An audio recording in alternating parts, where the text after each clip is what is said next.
Good evening.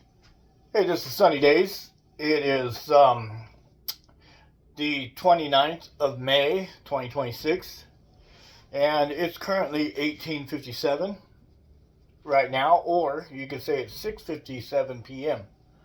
But anyhow, I've got a little dish that I put together, and here's what it looks like.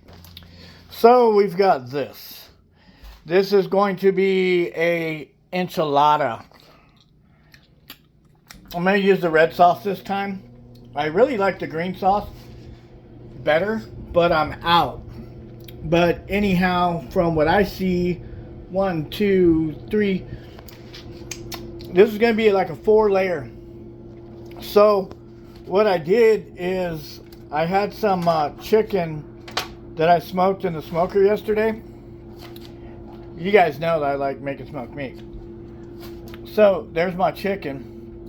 Well, I took that chicken, the other breast, and then I went ahead and shredded it up with a fork. Made a nice little pile. And then put in my corn tortilla. And then put a little bit of sauce on it. And this right here, like if you want to use a barbecue brush or, whatever, barbecue sauce brush, that helps spread it around a little bit.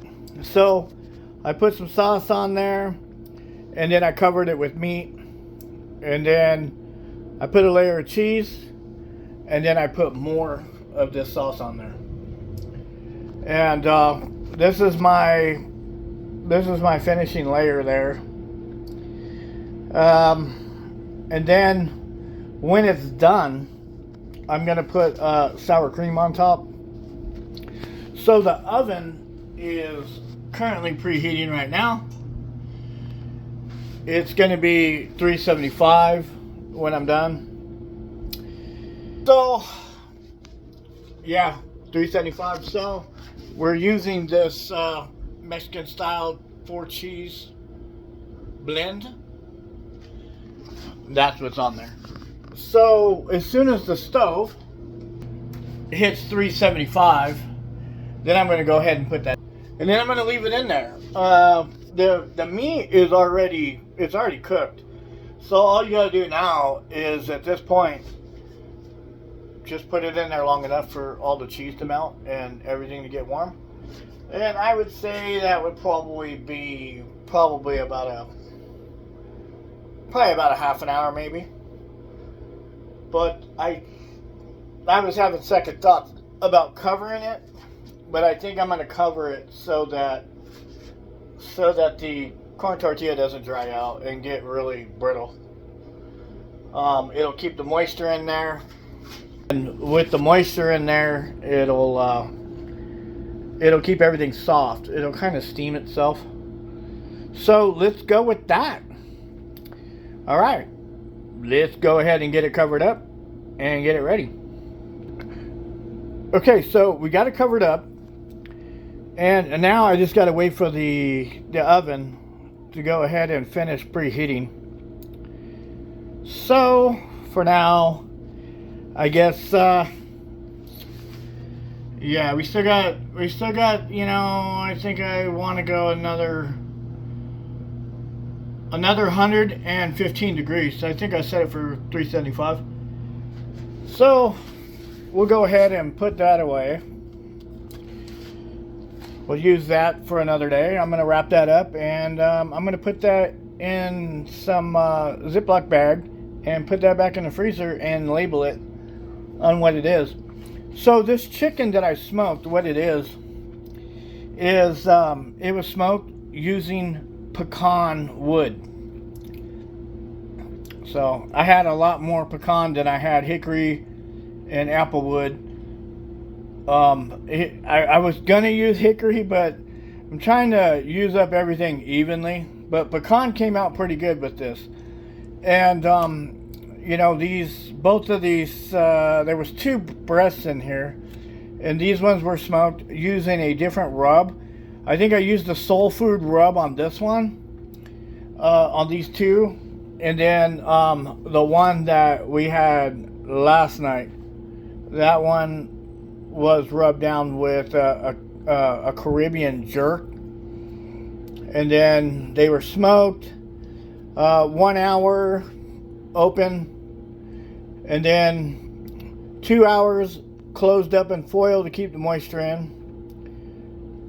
And then this time I brought them out of the foil, and then I went ahead and barbecue sauced them with Baby Ray's.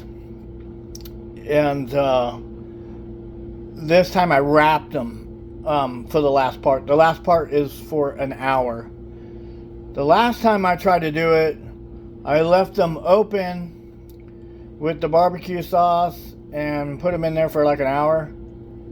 And it was a little dry around the edges, so I wasn't happy with that. So this time I left the barbecue sauce on them and re-wrapped them back in the foil. That way that was all good. So anyhow, this is going to be a pecan smoked chicken enchilada with red sauce. And then when I'm done, I'm going to go ahead and put sour cream on the top. So I know that the foil is touching the top. I'm really aware that when I go to take that foil off, you know, a lot of the cheese is going to stick on there. So I'm going to have to scrape it off and, you know, throw it back on there with a spatula, because that's how I'm going to end up cutting it anyways. This is going to be pretty rich. So this is an 8x8 baking dish. So I mean, if I cut it in 4 pieces, each piece is still going to be plenty for dinner. It'll probably be too much. So I really don't want to, you know, third it out and then cut it twice across, because it'll just, I don't know, it'll just probably make a mess out of it. But we'll see what happens. Anyways, this is it for part 1. All right, we've got 305. Got 305 going. So we're almost there. We've got 70 more degrees. All right, folks, this is going to be it for part 1. Sunny days, out.